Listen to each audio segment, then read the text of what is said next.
제가 정보 조사해 보니까 연행사 중에서 그 한글로 번역해 놓은 게 전부 하면 한 40개가 되나 말까 하더라고요.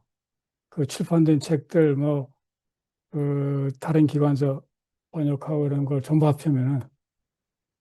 근데 저희가 올해 하면 9개를 하는데 그 연행사 기록이 거의 1000개잖아요. 1000개. 그러니까 그 중에 한 40개 정도만 되게 알려지고 읽혀진 거예요. 그래서 하여간 끈질기게 하다 보면 뭔가 노다지가 나오지 않을까 하는 그 느낌이 있습니다.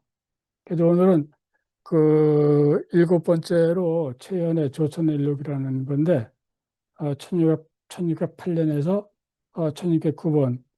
그 제가 이게 그 책만 있기 때문에 책을 필요한 부분을 그 복사를 해가지고서 그냥 갖다 붙였습니다.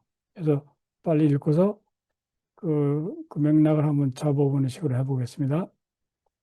그래서 출발한 일자가 1608년에 8월 3일부터 1609년 4월 19일까지이고요. 그러니까 출발한 날짜부터 자기 집에 이제 돌아간 날짜입니다. 그중에 이걸 이제 기록한 사람이 그 최연이라는 사람이에요. 최연. 근데 이 최연을 제가 찾아봤더니 뭐 최연에 대한 연구도 꽤 있고 그 뭐 기념 사업회도 있더라고요. 그래가지고 이 호가 인제라고 하는데 이 경북 선산에서 태어났대요. 그래서 거기가 구미잖아요, 구미. 그 구미 성리학 역사관이라고 있는데 여기에서 이런 그 심포지움도 하고 그래서 지방자치단체에서 이런 모임을 많이 갔잖아요. 그래가지고 그 관련되는 자료들도 그, 어, 뭐 발굴해가지고 그뭐 출판다고 그럽니다. 이게 굉장히 편리하게 되어 있는데 이 사람의 그 연행 기록은 1778년에 간행된 이 문집입니다. 문집. 문집에 이제 들어가 있는 거라래요. 그러니까 갔다 오고서 100 거의 70년 후에 그거를 정리해 가지고서 문접시에다 이제 집어넣은 거죠. 그래 보니까 이 김학수 선생님이 이제 여기 와서 그 강연을 한 것 같은데 요분에 요 한중년의 그 한학 전문가입니다. 한학. 자, 이때를 조금 이야기하기 위해서는 약간의 그 전후에 그 맥락을 좀 알아야 되는데 이 갔다 온 출발한 해가 1608년이고 그 다음에 이제 돌아왔잖아요. 그때 어떤 일이 있었냐면 임진왜란이 끝나고 그다음에 일본하고 화해를 해가지고 그 조선 사제를 보냈잖아요. 이 저번에 저희가 읽은 거죠. 그다음에 선조가 1608년에 그 서거를 합니다. 세상을 틉니다. 그래서 41년 동안을 제위를 한 이제 왕인데 그 조선에서 가장 오랫동안 왕 제위한 사람은 영조를 알아요. 영조 52년. 그다음 숙종이 46년을 했고 세 번째가 선종환이라 고종이래요. 고종. 그다음에 선종환 그 네 번째인데 그러고 1608년에 이제 세상을 뜨고서 금방 그 후임 왕을 그 즉위를 시켜요. 그게 누구냐면 광해군이에요. 광해군. 그러니까 이게 굉장히 바쁜 해입니다. 이게 왜 바쁘냐면은 국왕이 세상을 떴으니까 세상을 떴다고 북경에 가서 알려야 돼요. 사절을 파견해가지고. 그 다음에 새로운 왕이 즉위했잖아요. 그러면 책봉을 해달라고 또 사절을 북경에 또 보내야 돼. 그 책봉을 받아야 되는 거예요. 그 다음에 그 정기적으로 보내는 그 연행사 사절이 있잖아요. 그 사람들도 가야 돼요. 그래가지고 굉장히 바쁜 해인데, 뭐, 이때라고 합니다. 1910년에 호주에 동이고 보감이 간행되고 그 광해군이 그 영창대군을 죽이고 누라찌가 후금을 건국하고 사르후 전투 이게 이제 그 강홍립 해가지고 굉장히 유명한 전투인데 그 저희가 봄에 가면은 선양의 근처에서 일어났던 큰 전투입니다. 이것이 사르 전투가 있었고 이제 여기서 그 명나라 결정적으로 패해가지고 이제 멸망의 길로 들어가는 겁니다. 그다음에 중국의 그 명나라의 그 만력제라고 이제 보통 불렀는데 죽은 다음에 이제 신종이라는 이름을 붙여준 거죠. 이 세상을 떴어요. 48년 제위를 하고. 그다음에 이 심양이 이, 이 누라치 후금, 세운이 후금한테 한나게 돼가지고 이제 그 여진족한테 넘어간 거죠. 만주족한테.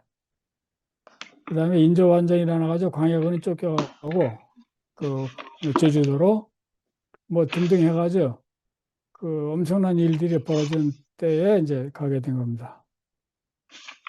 자, 이때 이 사람은 뭘로 갔냐면 동지사로 갔어요. 동지사. 동지사는 그 동지가 12월 20 며칠이잖아요. 그죠?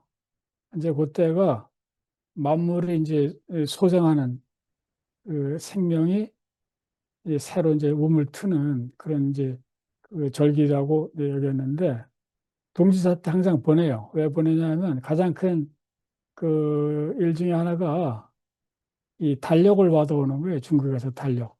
새로운 시간이 이제 시작이 됐다고. 그러니까 아까 왕이 이제 세상을 떴잖아요. 그럼 그 왕을 세상에 떴다는 걸 알리러 가는 사절도 있고 새로운 왕이 즉위했으니까 책봉을 해달라고 하는 사절도 있고 그다음에 동지사도 보낸 거예요. 동지사는 중요도로 보면은 그렇게 중요한 게 아니죠.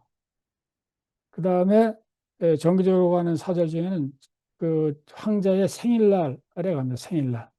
그걸 성절사라고 그래요. 성절사. 그다음에 그 황태자, 다음 황제가 될 사람의 생일날 또 보내 사절을. 그걸 천추사라 그래요. 천추사. 그래가지고 그 성절사, 동지사, 천추사 요게 이제 정기적인 그 사절이고 이렇게 왕이 세상을 떴으니까 보내는 그 사절하고 책봉해달라고 보내는 사절은 이제 특별한 사절인 거죠. 그래가지고 뭐 열심히 다닙니다. 이 북경에.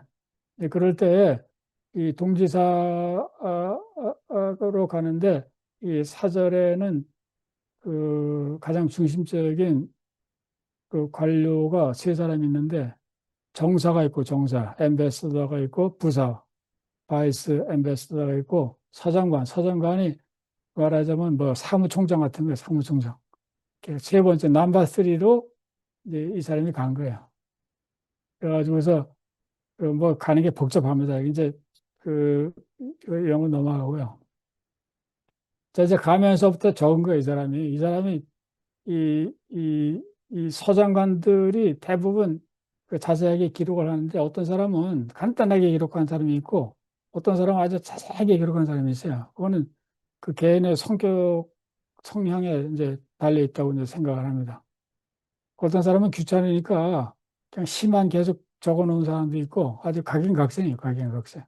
그래서 이렇게 꼼꼼하게 여러 가지 그 적어 놓은 사람들이 이제 그 후대 사람들한테는 굉장히 그 도움이 되는 거죠. 여러 가지 정보를 제공하기 때문에. 그 지나가면서 이제 그 서울을 떠나가지고 지금 고향을 지나서 이제 저쪽 그 파주를 해가지고 그 개성 쪽으로 가는데 거기 지나갈 때 이런 그 정보가 있어요. 예컨대 어떤 정보냐면은 여기 지나가는데 작은 산과 곤용산이라는 벽제 있죠? 왜? 벽제를 지나갈 때 이런 조그만 산이 있고 서인현이라는 작은 고개가 있는데 여기서 명나라 장군 이해성이 패한 곳이다. 도로가 협소하고 막힌 데가 많아 군대를 숨기기에 적당하였으나 말을 타고 활을 쏘기엔 불리했다. 자, 이게 그 중요한 전투를 그 자세하게 적어주는 거예요. 어디에서 일어났는지. 이런 게 굉장히 저 같은 사람한테 중요한 거예요. 왜냐하면 그 긴 그 고개가 있는데 어디에서 전투가 벌어졌는지는 그 이런 정보들이 이제 그 여백을 메꾸어 주는 겁니다. 임진왜란이 일어나고 그 다음 해에 평양에서 큰 전투가 있었는데 거기서 일본이 패했죠. 그래서 평양에서 서울로 이제 퇴각을 했는데 이제 그거를 그 쫓아가서 경멸시키겠다고 그 명나라 군사를 끌고서 서울로 달려들었어요. 그러다가 여기에서 체크를 당한 겁니다. 체크, 매복을 당해가지고 패해요. 패해가지고서 이여송이라는 이제 지금 이따 나오는데 이여송이 평양으로 이제 되돌아가가지고서 전의를 완전히 상실해가지고 그다음서부터 중국이 일본하고 싸우지 않고 어떻게 저 말로 어떻게 해결해 보려고 이제 몇 년 노력하게 되는 겁니다. 그래서 이것이 아주 굉장히 중요한 그 전투예요. 뭐 그런 정보가 되어 있고요. 이제 올라가면서 그 개성에 갔는데 이게 이 사절들이 이제 굉장히 많이 자주 가잖아요. 이제 가는데 이 갈 때마다 이게 이제 그 조선에서 항상 그 곤란했던 게 뭐냐면 갔다가 뭘 바쳐야 되잖아요. 바쳐야 돼. 바치는 물건 그 마련하는 거하고 이 일행이 이게 그 뭐 이 노비까지 합치면 뭐 200명, 300명이 어떤 데 가요. 그럼 이 사람들의 그 비용이 들잖아요. 먹을 거 뭐 그 소위 뭐 노새를 타든 말을 타든 교통비 등등. 이제 이걸 마련하는 게 쉽지가 않았어요. 조선의 재정으로는. 그래서 그거를 그 각 지역에다가 분담을 시켜가지고서 특별한 세금을 이제 걷습니다. 근데 그거에 관한 이제 얘기예요. 그래가지고서 이제 여기에도 약간 좀 요령을 부려가지고 그 사람들한테 인삼을 태우게 해가지고서 그거를 헐값에 사가지고 그걸 비싼 값에 팔아가지고 그 이익을 갖고서 그 여행 가고 그러세요. 그 조선의 그 중앙 재정이라는 것이 이제 굉장히 그 취약한 이제 상태인 거를 나타내 주는 겁니다. 여기서 이제 중요한 게 뭐가 있냐면 요 인정이라고 해서 인정.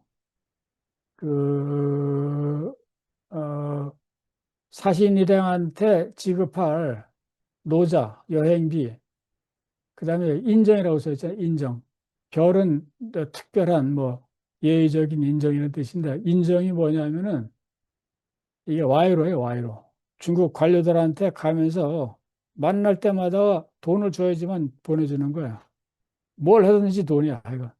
근데 이제 이거를 잘 기억하시면은 이것이 어떤 의미인지를 이제 알 수 있습니다. 그래서 요 중국 그 관리들한테 이제 커럽션이죠, 커럽션. 이제 부패인데 이거를 그 마련하는 게 엄청나게 힘들었어요, 이거. 가는 놈마다 달라고 그러니까 그 상하가 없어요. 끝까지야, 이거.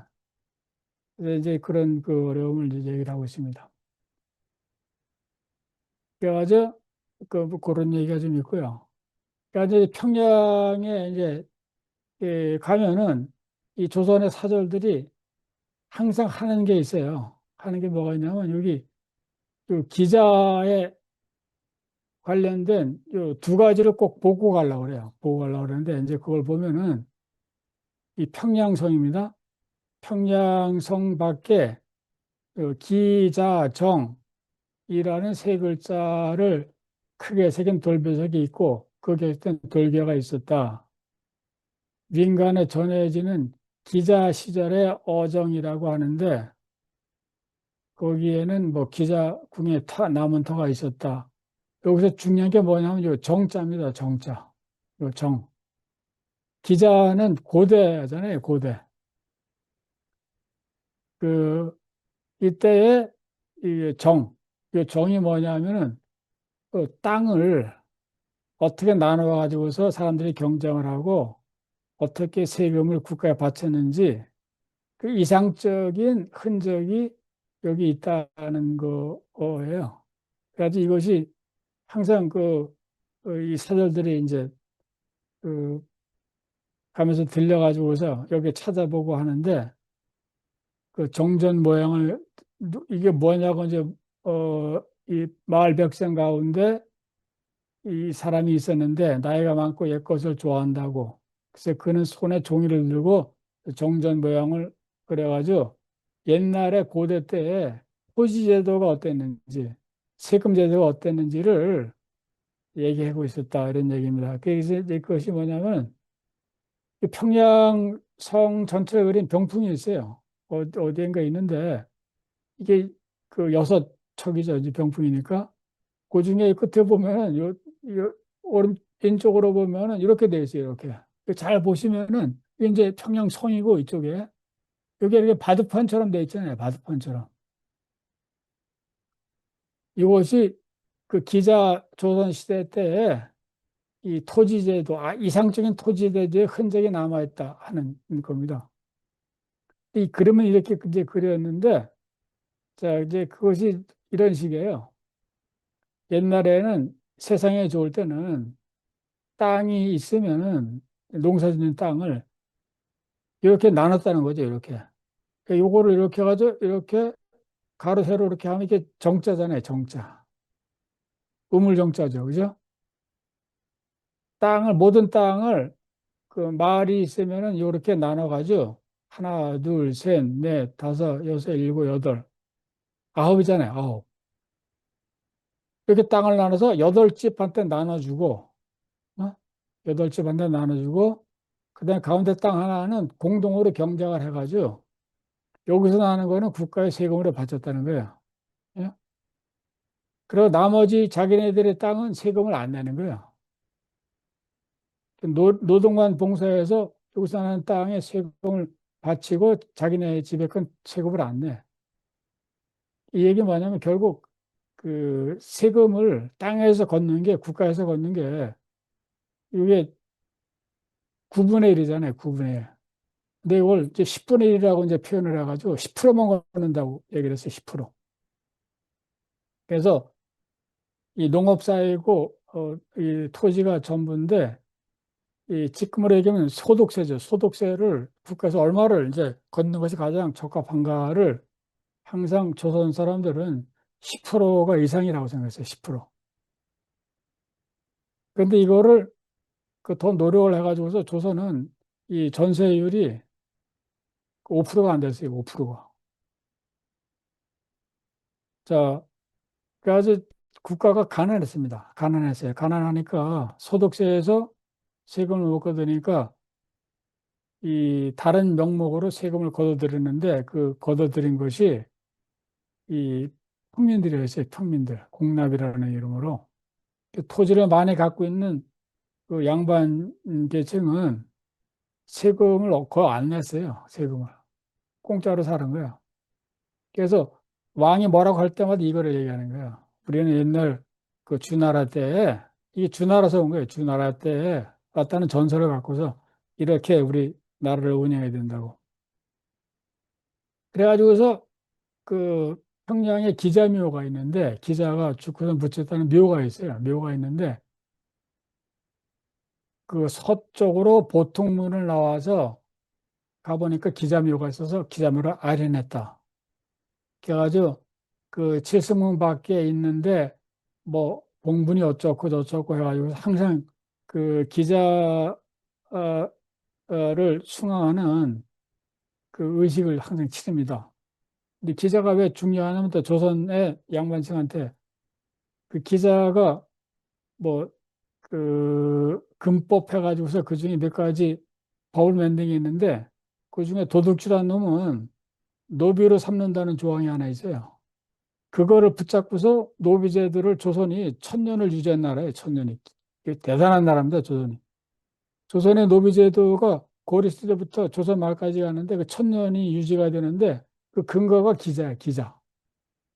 그래서 조선의 집화층한테는 이 기자가 엄청난 은인이에요. 최상의 은인이야.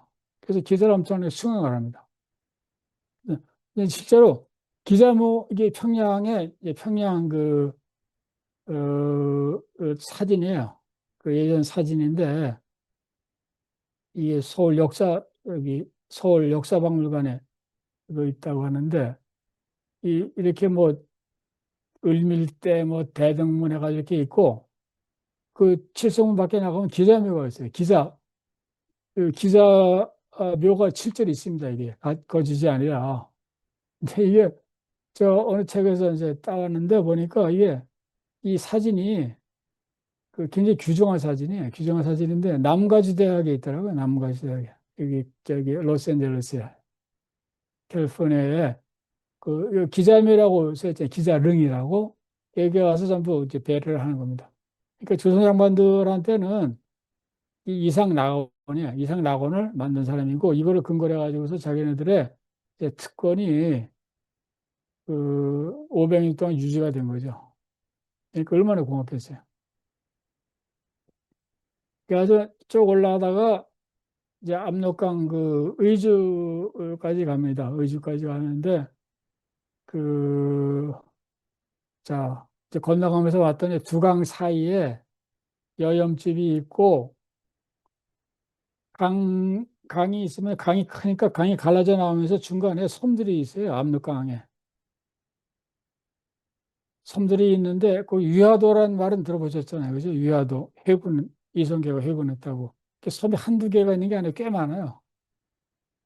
그 신의주 단동 그 위에서부터 밑으로 쭉 가면서 섬들이 꽤 많습니다. 강이 크기 때문에.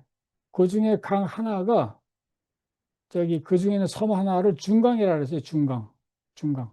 그 중강에서 그 시장을 열었어요. 그래가지고서 조선 사람하고 그 중국 사람들이 모여가지고서 무역을 하게 만들었습니다. 근데 이 스토리만 해도 책이 한 권 나올 정도로 이제 많은데 그 뭐 거기에 대한 얘기입니다. 이제 오늘은 시간이 없으니까 얘기는 안 하고요. 근데 이것이 여기 있다고 이제 확인하고서 가는 거예요.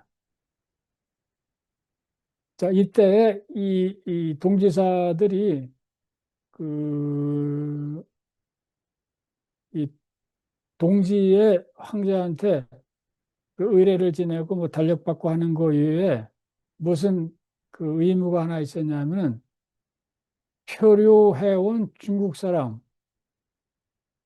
대조영 등 47명이 있는데 이 사람들하고 같이 가는 거예요. 같이. 그 뭐 통신사나 이런 거 읽어볼 때도 마찬가지지만은 이 예전에 배 타고 어디 가는 게 쉽지 않잖아요. 어릴 때 통낭 만나가지고 표류가 되잖아요. 그 중국 사람이든 일본 사람이든 조선 사람이든 배 타고 나갔다 풍랑을 만나가지고 다행히 살아남아가지고 표류가 돼서 다른 나라에 가면은 그 사람들을 자기 본국으로 데려다 줬어요. 그래가지고 명나라와 조선의 관계에 있어서 굉장히 중요한 것이 중국의 표류민을 송환한 거예요, 송환. 그 다음에 이 바다는 이 짓기가 힘들었기 때문에 항상 그 소위 해적들이 많았어요, 해적. 그 중국 해적도 많았고, 일본 해적도 있고, 조선 해적도 있는데, 그런 사람들을 탄 배를 황당선이라고 해서 황당선, 황당. 네, 황당하다 말 들어보셨죠? 황당하다? 황당선이 이겁니다. 그래가지고 이제 바다에 관련되는 이제 여러 가지 얘기가 많은데, 이 중국 사람이 오면은 데리고 가서 북경까지 가야 돼요. 북경까지 가서 인도해 주는 거예요.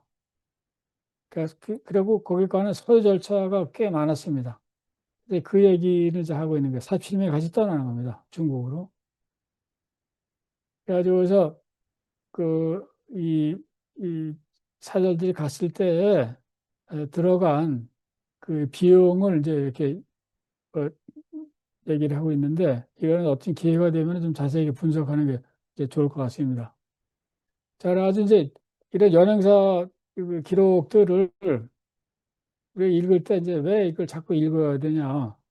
이것은 뭘 얻으려고 하냐, 뭘 이해하려고 하냐 하는 그 질문을 할 수가 있는데, 저희는 지금 2단계에 있는 겁니다. 2단계.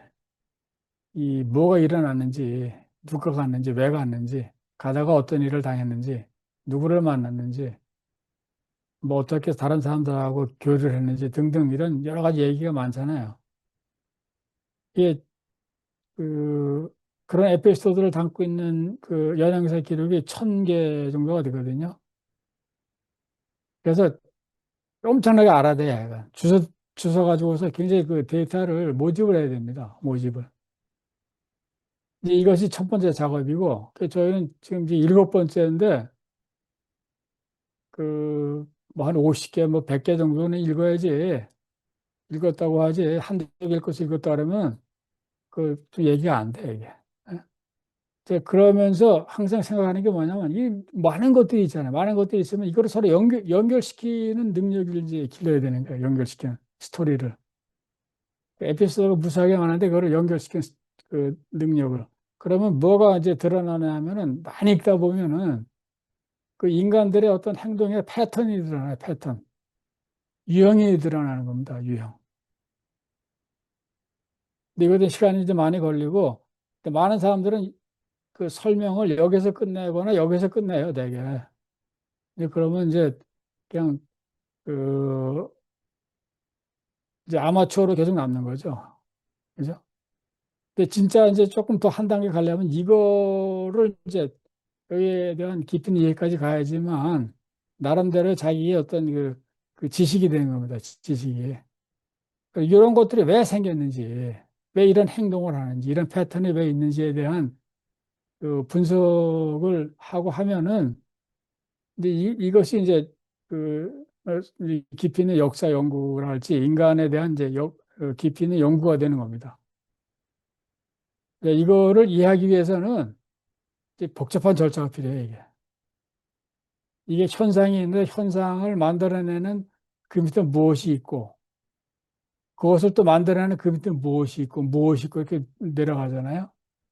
그러니까 이제 이것까지 내려가서 구조적으로 이해하는 데는 이제 좀 시간이 걸리는 거죠. 그래서 이제 저희가 뭔가 무엇이든지 탐구한다고 할 때는 이제 이 정도 3단계까지 가야지만은 그 자기 지식이 되는 거라고 생각을 합니다. 자기 지식. 근데 이것이 그렇게 쉽게 되는 건 아니에요. 왜냐하면 여기까지 이르기 위해서 일단 여기서 노가다를 엄청나게 해야 돼요. 이거. 아는 게 많아야 돼. 데이터 컬렉션이. 예? 이것이 데이터가 많은 사람한테는 당연히 할 수가 없어요. 요거 갖고 어디 가서 일을 한두 개 갖다 얘기하는 사람은 그, 저기 뭐야, 속된 말로 입만 살았다고 하는 거예요, 이게. 잘 알지도 못하면서. 어? 이 단단한 기반이 있어야 되는 겁니다. 이거. 자, 이제 압록강을 건넜어요. 압록강을 건넜는데 그 강가의 유관들이 중국의 관리들이 사신 행차를 만나면은 예물을 거두는 까닭에 미리 보내게 돼요. 의주에서 있을 때 미리 그 그래서 예물을 보냈어요. 와이르를 보낸 거예요. 예물을. 근데 작다고 이제 해가지고 더 보낸 후에야 인정을 또 요구한다 그랬잖아요. 갔는데 그래가지고 그 재물을 탐하고 염치 없음이 이 같았습니다. 왜냐하면 이렇게 가는 곳마다 초소가 있는 거예요. 초소. 돈을 안 주면 초소를 통과를 안 시켜. 그래서 빨리 가려고 미리 가서 이제 미리 사람을 보내가지고서 뭘 보내면은 적다고 해서 더 요구하는 거야. 이제 그래가지고서 그 그런 이제 북경까지 가는데 얼마나 멀겠어요. 계속 그러니까. 근데 그럴 때 이른 새벽에 떠나야 할 쯤에 고부사와 진주사의 선례 통사 사명이 어젯밤 11시에 강을 건넜다는 소식을 들었다. 이것이 이제 무슨 얘기냐면 고부사잖아요. 고부사. 선조가 세상을 뜬 거를 보고 알려주기 위해서 사절을 그 북경에 보냈는데 가서 무슨 일을 했을 거 아니야. 알려줬을 거 아니야. 북경에 가서. 그럼 그것을 일을 지금 어떻게 진척이 되고 있다고 먼저 메신저를 서울로 계속 보내요. 가서 알리라고 왕한테. 그 사람을 뭐라 하냐면 선례통사라고 불렀어요. 선례통사. 이게 전부 통역관들이 왔다 갔다 하면서 그말 타고 이제 막 와가지고서 알리는 겁니다. 미리. 근데 이 사람이 어서 이제 서울 향해서 들어갔다는 소식을 들은 거예요. 진주사의 선례통사도 어제 강을 건넜다는 소식을 들은 거예요. 진주사는 뭐냐면 진주, 뭘 진정한다는 진정. 요청한다는 뜻이야. 뭘 요청하는 줄 알았냐면 광해군한테 책봉을 내려달라고 요청하기 위해서 보낸 사절이에요. 설레통사가 강을 건넜던 얘기는 뭐냐면 좋은 소식이 있기 때문에 미리 민명을 보낸 거예요. 빨리 가서 알리라고, 서울에 가서. 그죠? 그러니까 벌써 이 중국 땅에 최소한대 지금 이 조선의 사절이 세 팀이 와 있는 거예요. 세 팀이 지금. 예?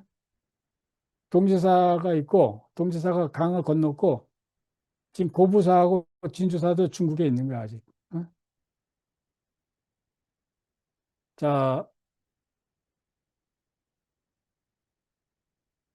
그래가지고서, 설레통사한테 이제 얘기를 들어보니까 책봉의 일은 이미 완성되었고, 이건 뭐냐면 책봉을 해준다고 북경에서 황제가 승인을 했고, 그 다음에 이 중국 사신이 이제 책봉하는 문서를 들고서 조선으로 올 거 아니에요? 책봉 그 사가 올 텐데 아직 시기가 정해지지 않았다. 그러니까 책봉일이 그 승인이 됐다는 소식을 알리기 위해서 튄 거죠. 설레통사가. 그죠? 그다음에 고부사는 선조가 세상을 뜬 걸 알리려고 하는 사절들은 먼저 갔을 거 아니에요. 그죠? 이 사람들은 이미 북경을 떠났다고 한다. 그리고 진주사는 북경의 게스트하우스인 옥화관에 아직 머문다고 한다. 그러면서 책봉과 조제의 두 가지 의뢰를 사진 한 명이 겸하여 작은 나라의 폐단을 줄여줄 것을 청하였다. 자, 이제 이게 무슨 뜻이냐면은 이 책봉사가 이제 올 테고, 그다음에 조제사는 위문사절이 북경사 언제 온다는 뜻이에요. 위문사절이 북왕이 세상을 떴으니까 그걸 위문하기 위해서 북경서 황제가 사절을 이제 보낸다는 거죠. 그걸 조제사라고 하는데, 그때 조선서는 이제 어떤 지금 노력을 하려고 하냐면 따로 따로 오지 말고 한 사람이 와가지고 좀 다 해줬으면 좋겠다고. 근데 이게 그 이렇게 한 줄 썼지만 이게 이제 굉장히 큰 그 과제예요. 왜냐하면 얘네들이 한번 와가지고 조선에서 완전히 쑥대밭을 만들고 가는 거야. 얘네들 와가지고. 뭘 쑥대밭을 만드냐면 돈 뜯어가는 돈 뜯어가는 거. 엄청나게 뜯어갑니다, 이거. 그래서 제발 한 놈이 와가지고 다 두 가지를 좀 해달라고 지금 노력하고 있다는 거예요, 노력하고. 예? 그 얘기를 하고 있습니다. 그래가지고 이제 계속 걸어서 가서 탕참이 있었고, 그 다음에 점점점 올라가가지고 이제 봉황성이라고 이제 계속 올라가는데, 봉황성은 그 무슨 곳이냐면 옛날에 개수성으로 그 영계 소문이 해주위에서 퇴각하여 수비한 곳이다. 근데 고구려 때 얘기를 하고 있는 거야. 근데 고구려가 지금 요동을 지배를 했잖아요. 요동을 지금. 좀 이따 이제 보시면 해주위가 어디에 있는지 아실까? 해주위가 요동을 지나서 있어요. 해주위가. 거기까지 가서 싸운 거예요. 그죠? 싸움이 많았잖아요. 관계투항부터 시작해가지고 그 해주위에서 퇴각해가지고 봉황에 그 퇴각해가지고서 있었던 곳이다 하는. 그래서 이제 지도를 보시면은 이게 명나라 이제 지도인데 예, 여기 의주 보이죠? 의주. 의주. 그리고 단동이 이제 신의주고, 또 단동이 저희들이 답사 가면 갈 때가 이제 단동입니다. 단동. 예전에 의주가 이 위에 있었어요. 그러니까 단동 새로 생긴 도시예요. 그래서 여기서 강을 건너가지고 여기에 진강이라는 데가 있어요. 진강, 구련성. 여기로 해가지고서 여기 탕참이라고 써요. 탕참. 참은 이게 그 역이라는 뜻이에요. 역. 중국 거면 지금도 그 역을 역이라고 안 쓰고 이 찬이라고 짠, 베이징 짠. 요 글자를 씁니다. 요 가운데 있는 조그만 글자고. 그 우리는 역, 일본도 역이라고 하잖아요. 그 역은 당나라 시대 때 얘기예요. 당나라 시대 때 들어온 그 단어 아직까지 쓰고 있는데 중국은 그 뒤에 바꿨어요. 그래가지고 봉황성이 여기 있어요. 봉황성. 봉황성. 그러니까 여기를 지나서 이렇게 이제 쭉 가는 겁니다. 그래가지고 그 해주위가 어디냐면 여기 보시면 거기서 해주위라고 써있죠. 해주위. 그러니까 연개성은 여기서 패한 거예요. 패해가지고서 여기 봉황까지 퇴각을 했다는 겁니다. 이 위라는 것이 군구입니다. 군구. 군인들이 통할하는 그 단위예요. 단위. 자, 이제 좀 더 가시면은 이제 가면서 요동지역을 가면서 이제 그 이 풍속을 봤더니 이 부모가 세상을 떠는데 1년을 부모상을 당한 경우 1년을 넘기기도 하고 혹은 수년이 지난 다음에 장사를 지낸다고 하더라. 그 뭔가 이상하잖아요. 그죠? 세상을 떼면 곧바로 장례를 지내야 되는데 수년이 지나서 장사를 지낸다고 하더라. 그동안에 부모의 관을 산기스르게 방치하고 가리지도 덮지도 않은 채 여러 달 매장하다가 그럼 뭐 다 어떻게 되겠어요? 관을. 그 들불에 불길이 번져서 태워지기도 하더라고, 관이. 예? 그 다음에 봤더니 이 중국 애들이 이 그냥 관을 문 밖에 놓고서 그 위에서 자고 먹으며 다른 사람들하고 술을 마시기도 한다고 한다. 내 부무상을 당할 경우 술을 마시고 고기를 먹기도 한다고 한다. 이게 이제 그 거의 고정된 언어인데 이 연행사의 기록을 보면 중국의 이 장례식을 기술하는 그 언어들 여기 다 나와 있어요. 이게 뭐냐면은 요놈들이 굉장히 야만인족이라는 데서 야만족. 아주 금수와 같은 족속들이라 그러는 거예요. 중국 사람들이. 그 얘기를 이제 계속하고 있는 겁니다, 이게. 그래서 이 중국의 풍속이 조선하고 다른 거는 아주 샅샅이 찾아가지고 기록을 합니다. 그리고 얘네는 그렇기 때문에, 그렇기 때문에 야만의 족속이라고. 이제 그거를 하고 싶은 거예요. 그래가지고 그 요동의 회원관에 이제 그 도착을 했다 그랬잖아요. 그 회원관에 도착을 했습니다. 회원관은 멀리서 오는 사람이 회포를 풀어주는 관사라는 뜻으로 게스트하우스예요. 요양에 있는 게스트하우스, 요양에 있는 게스트하우스. 요동의 중심지가 요양이고 거기에 이제 게스트하우스가 있는 거야. 근데 거기에 고려촌이 있더라, 고려촌. 그러니까 이 고려 쪽이 살고 있다. 근데 그거는 뭐 당연한 거죠. 왜냐하면 고구려가 거기까지 있었잖아요. 그렇죠? 그러니까 그 같은 민족이 거기 많이 있었고 또 고려시대 때는 청청 밑으로까지 밀려왔다가 조선에는 조금 압록강까지 올라왔잖아요. 그래서 이 요동 지역은 그냥 다민족 사회인 겁니다. 다민족 사회. 그런데 이제 고려촌이 이제 있더라. 뭐 등등 해가지고 그리고 이 요동은 요 산동성에 속하는 지역이에요. 그래서 독립성이 아닙니다. 독립성이 아니에요. 그러니까 이제 요동성에 관한 그 자세한 기록을 이제 하고 있어요. 하고 있는데 여기에 이런 사람도 있고 이런 그 인물들이 있는데 다 중요한 인물들이에요. 인물들인데 그거 좀 설명하려면 시간이 많이 가기 때문에 그 요동의 기구가 어떻고 요동의 그 관리들이 누구고 뭐 등등하고 요동성의 모습이 어떻다고 이 요동은 성곽이 웅장하고 견고하고 지세는 탄탄하며 그래서 그 저희가 답사를 가면 요동 요양에 가서 하루 있으면서 요동성을 좀 봤으면 하는데 요 굉장히 중요한 성이에요 이게 조선에 있어서는 중국에 있어서도 굉장히 중요한 성이에요 명나라에 있어서도 여기가 그 여진족을 막는 최전선이었던 거야. 가장 중요한. 근데 지금은 다 없어지고 이제 없다고 하는데, 그래가지고 보니까 그 이런 양, 나귀, 닭, 돼지 등을 기르고 이 땅은 기장, 피, 사탕수수, 조를 재배한다. 그 다음에 논농사를 짓지 않는다. 모두 수수 쌀밥을 먹습니다.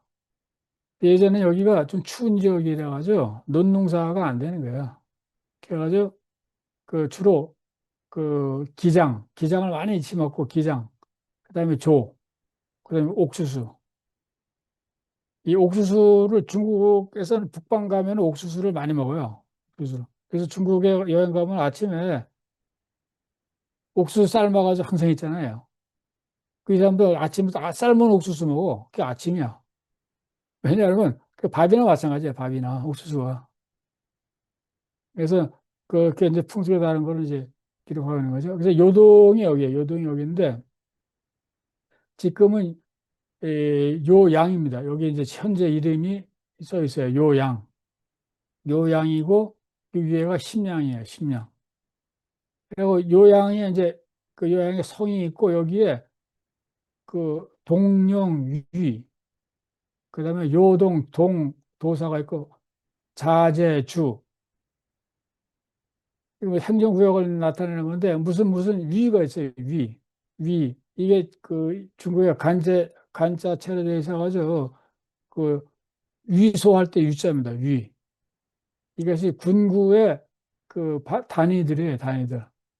동령이의 여기 동령이 군구에는 이 조선족의 군인들이 많았어요. 여기에 가장 많이.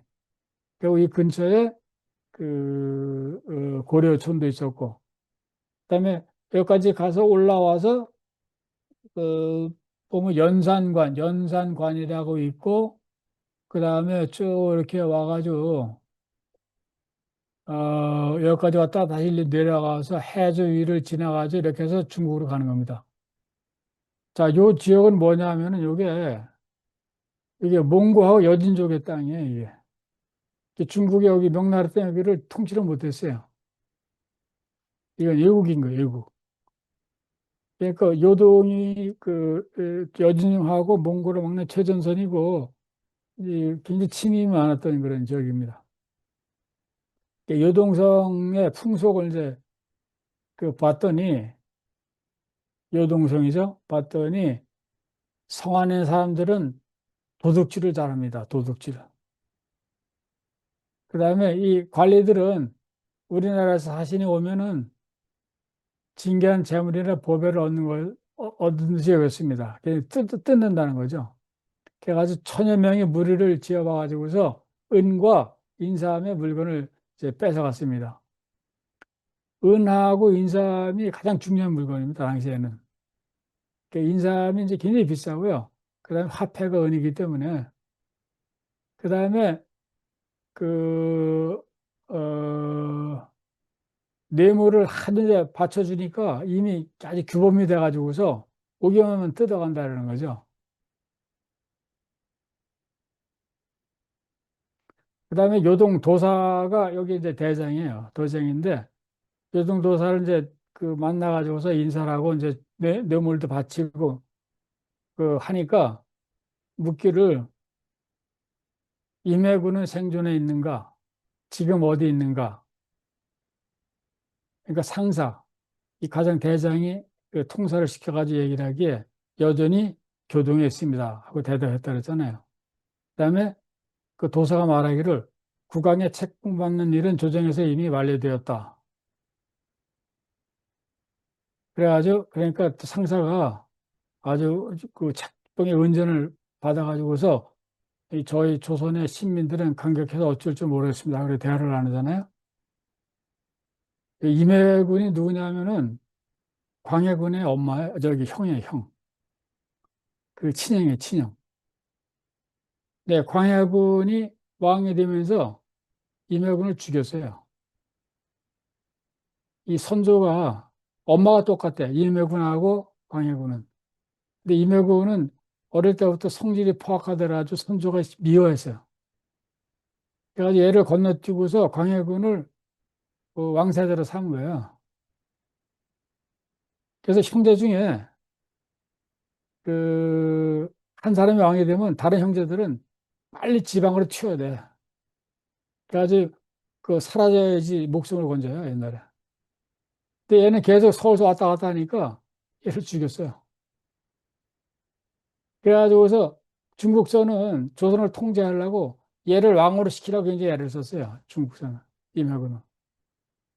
그래가지고서 광해군이 왕이 이제 그 되었다고 하니까 왜 임해군이 있는데 임해군을 왕을 안 시키고 큰 아들을 둘째 아들을 왕으로 시켰냐고 이 사절을 보내요. 사절. 그 임해군이 진짜 있는지 없는지 확인하겠다고. 그래서 서울에 닿기 전에 목졸라 죽입니다. 그 예전 그 조선시대 때 그 전근대 권력이라는 게 굉장히 비장한 건데 그래서 거짓말이야, 거짓말. 지금 완전히 그 반신불수가 돼가지고 완전히 대소변도 못 가리고 요즘 누워 있다고 사람 못 만난다고. 근데 이미 죽였어요. 뭐 그런 얘기입니다. 그다음에 그 요동 관리들이 이제 계속 그 은하고 인삼을 요구하는 뭐 뭘 하든 제가 돈을 요구하는 거예요, 돈을. 그래가지고서 그 요 어밀기라는 사람이 있는데 장인 도사가 뭐냐면 여기 행정부에 도장을 관리하는 그 관리인데 힘이 있는 관리예요. 그 이전에 조선에 와가지고서 엄청나게 뜯어간 그 관리 중에 하나인데 얘한테 바친 그 뇌물이 이런 겁니다. 인삼, 면, 저기 그 비단 뭐 등등 해가지고 엄청나게 많잖아요. 백선첨, 뭐 유선, 뭐 황모필, 유명 뭐 철병도 뭐 해가지고 화석, 백미, 대구어, 보고 이런 그 좀 해삼 더 말려가지고 하는 거예요. 이런 거까지 다 바치는 거예요. 엄청나게 바치는 겁니다. 이런 식으로 가는 곳마다 바치기 위해서 그 싸가는 짐이 어마어마하게 양이 많아요. 응? 자, 그래서 이제 이거 진짜 키 주제 중에 하나인데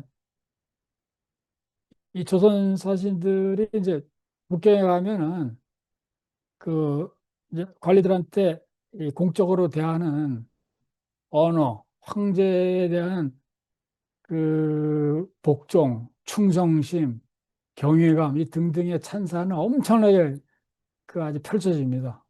조선 국왕도 마찬가지고. 그러니까 겉으로는 바짝 주고 충성을 바치고 근데 속으로는 욕하는 거예요. 저 나쁜 놈들, 저 미개한 놈들, 저 오랑캐, 어? 이 경멸을 하는 거예요. 그래서 이 연행록을 보면 두 가지의 그 텍스트가 동시에 진행이 돼요, 이게. 응? 그 겉으로 가는 스크립트가 하나 있고 숨어 있는 스크립트가 하나 있어요. 근데 이게 전근대 사이에 전형적인 그 인간 그 관계의 패턴입니다, 패턴. 그래서 그 양반들이 이제 조선을 지배했잖아요, 평민을. 소수가 다수를 지배한 거 아니에요. 노비도 엄청나게 많고, 겉으로는 대들 수가 없죠. 그 나으리 아주 멋있습니다. 어? 오늘 나으리께서 아주 기분이 좋으신 걸 보니까 저도 기분이 좋습니다. 속으로는 자기네끼리 막걸리 한 잔 먹으면서 저 나쁜 놈 어? 저는 빨리 안 죽나? 뭐 등등 해가지고서 엄청나게 이제 그 경멸하고 막 그 하는 거죠. 이게 항상 이 텍스트가 두개 있는데 뭐 지금도 그럴 수가 있어요. 그런데 이 조심해야 돼. 이것이 드러나가지고 보이면은 망치 한 방 두들겨 맞는 겁니다. 이거지. 응? 이게 너무 보이면은. 그래서 이 조선하고 중국과의 관계가 그 해석이 좀 복잡해요. 왜 이렇게 꼼빡했을까? 왜 이렇게 갖다 바쳤을까? 그리고 속으로는 그렇게 또 경멸해. 예? 그것이 왕의 입장도 다르고 신하들의 입장도 다르고 일반 사람들의 입장도 다른 거예요. 그래서 이런 것들을 그 자세히 연구한 사람이 이 사람이 그 저도 굉장히 좋아하는 그 학자인데 제임스 스캇이라는 학자가 있어요. 돌아가셨어요. 재작년에 예일 대학의 정치학과 교수인데 그 이분의 그 이론이에요, 이게. 그 퍼블릭 스크립트, 히든 스크립트 이 말이 이분이 주로 것은 동남아시아의 그 권력 관계를 이제 분석을 했는데 이 농민들 있잖아요, 농민들 그다음에 이, 이 전제 국가 전근대 그다음에 근대 현대까지 포함해가지고 농민들이 겉으로 보기엔 바보다 이거죠. 어? 옷도 헐게 입고 그렇지 않다는 거예요. 어? 겉으로는 왕한테 무릎 꿇고 충성을 바치는 하지만 속으로는 그, 그 불을 갖고 있다는 거죠. 불을. 히든 스크립트가 항상 갖고 있다는 거예요. 근데 그런 거에 그 관계를 미묘한 그 다이내믹스를 아주 정치하게 이제 분석한 이제 그 각 나라에 관해서. 근데 이제 이게 이제 국제관계에서 어느 정도 적용이 될 수 있는데 국제관계는 이거보다는 복잡해요. 복잡하기 때문에 이분은 국제관계는 그 연구를 안 하셨어요. 한 나라의 한정에서 연구를 이제 했는데 그래서 이런 분들이 그 이론에 굉장히 강한 사람들, 이론이 강한데 이론이 강한 이유는 뭐냐면 아는 게 많아, 데이터가 많기 때문에 거기에서 이제 구축한 이론들이 있습니다. 저도 상당히 아주 뛰어난 학자라고 이제 생각을 해요. 자, 그 다음에 이제 요동을 지나서 봤더니 그 서쪽은 달자로 투항하여 귀한 자가 살고 성동쪽은 동령이라 하는데 고려인이 살고 있다. 요 달자는 이 조선에서는 여진족, 그다음에 몽고족을 전부 달자라고 표현했어요. 달자, 오랑캐라고 표현했어요. 오랑캐라고 쉽게 얘기해서. 그러니까 요동은 거의 붙어 있잖아요. 그, 그 여진족하고 몽고족하고 그다음에 땅이 왔다 갔다 하기 때문에 엄청나게 섞여 사는 거예요. 그다음에 뭐 귀화한 사람도 있고 이중 간첩하는 사람도 있고 그다음에 중국 사람이 마찬가지로 또 거기 드나들면서 장사하는 사람이 있고 더블 플레이하는 사람이 있고 해가지고 굉장히 복잡한 그런 동네인데 그래서 자기네들끼리 모여서 사는 그 동네가 있는 거예요. 지금 고려촌이 있으면 아주 좋을 텐데 없는 것 같아요. 고려촌이 그 고려촌에서는 아이들이 2살부터 고려를 사용하는데 어른이 되어서는 의상과 간복에 고려의 풍속을 많이 따른다. 그다음에 발을 쌓으면 풍속을 배우지 않으니 있는 근본을 잊지 않으려는 것이다. 근데 중국의 그 조선족이 19세기 말부터 이제 간 그 사람들이 많잖아요. 식민시대 때. 거기 그 2세대는 전부 그 바이링구얼이죠. 조선어하고 중국어를 똑같이 하는. 그러니까 그 중국서 조선족 만나면 중국어하고 한국어 완벽한, 다 두 가지 언어가. 마찬가지 옛날에는 이제 그런 그 얘기를 이제 하고 있는 겁니다. 해주로 내려왔어요. 해주로 내려왔더니 여기는 오랑캐 땅과 가까워지면서 뭐 이런 연대, 그러니까 뭐라 그래, 이거, 봉화, 일곱한시에 서로 연락하는 그런 시설들이 이제 되어 있다. 오랑캐 경보가 있으면은 빨리 도망가는. 그 다음에 쌀을 가는 곳마다 쌀을 찍고 곡식을 땅에 묻는 것을 일삼았으며, 왜 땅에 묻겠어요? 쳐들어오면은 다 뺏어가니까 먹을 거 감추느라고 이제 하는 겁니다. 그래서 이제 그 밑에 이제 광명선을 이제 가면서 여기에 의무려산, 지금은 이제 못 가지만은 여기를 지나가면서 뭐 이런 재밌는 얘기들이 많습니다. 그래서 연행사 이 기록이 이 중국 사회를 연구하는 데 굉장히 중요한 자료예요. 각 지역을 이렇게 속속들이 파헤쳐 가지고서 기록한 글들이 중국에도 거의 없습니다. 많지 않아요. 그리고 하도 많이 다녔기 때문에 1년에 몇 번씩 여진족하고 몽고하고 중국에서 어떤 일이 벌어지고 있는지 언제 쳐들어와가지고 무슨 일이 벌어져 있는지를 그 아는 데도 중요한 자료가 되는 겁니다. 근데 요게 이제 그 여기 와가지고서 요 사람 얘기를 적고 있어요. 고해, 폐감, 고해 이거 악행을 쌓아가지고서 뭐 등등 해가지고 사람들이 요 밑에 있는 그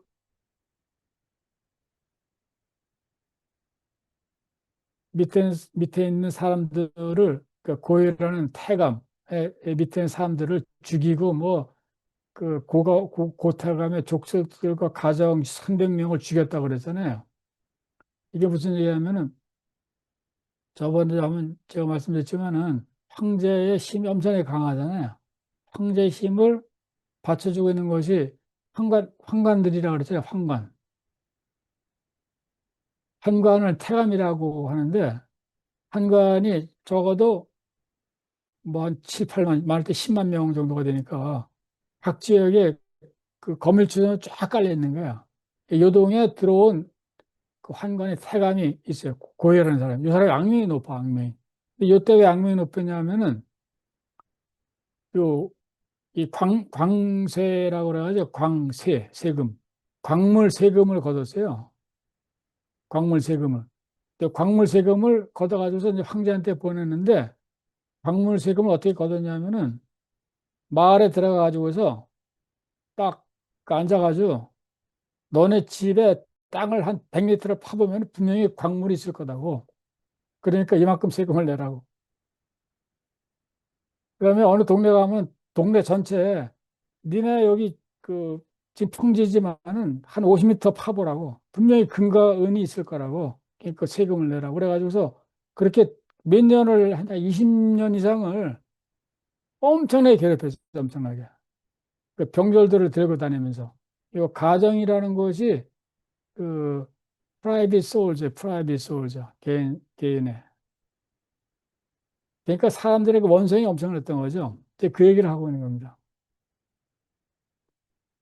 자, 이제 광명에서 이성량에게 황야집을 보내고, 아까 이여송이라고 했었잖아요. 이여송. 평양에서 이기고 벽정원에서 임진왜란때 일본한테 기습당해가지고서 패퇴했다는 그 사람의 아버지, 이성량이. 이성량의 할아버지인가는 조선 사람이에요, 조선 사람. 조선서 건너가서 명나라에서 가장 성공한 사람이 이성량입니다. 이성량. 이성량 아들들이 네 명인가 있었는데 아들들 다 장수예요. 그래가지고 항상 이성량 얘기를 하고 이여성에 대한 애정을 이제 표시를 하는데 그래가지고 이성량한테 이 근처에 있었어요. 굉장히 그 세력이 엄청난 그 사람인데 황하집을 보냈는데 이성량이 아, 내 필요 없다가 안 받았다 그러잖아요. 황하집이 뭐냐면은 명나라에서 사신이 조선에 왔을 때 압록강을 건너서 의주에 오면 의주에서부터 그 서울까지 올 거 안에 행차를 해가죠. 그럼 오는 곳마다 접대를 합니다. 뭐 다섯 군데가 정해져 있어요. 그럼 거기서 뭐 기생 파티를 하는 거예요. 쉽게 얘기해서. 그럼 거기 조선의 관리들이 옆에 붙어가지고서 그 뭐랄까 그 아양된다 아첨한다 그럴까? 그 아첨하는 그 한 시를 엄청나게 집니다. 시를. 중국은 위대하고 황제는 뭐 성덕이 하늘 같고 그다음에 당신은 아주 고결하고 뭐 등등 그 시를 엄청나게 져요. 그래가지고서 그거를 이제 엄청나게 져가지고 나중에 묶어가지고서 갈 때마다 중국에 갖다 배포라는 거야. 이것도 일종의 아첨입니다. 아첨. 이제 이것도 이제 시는 시가 엄청나게 많은데 뭐 그런 얘기를 하고 있는 겁니다. 그래서 여기서부터 그 해주위를 지나서 요 광룡 여기가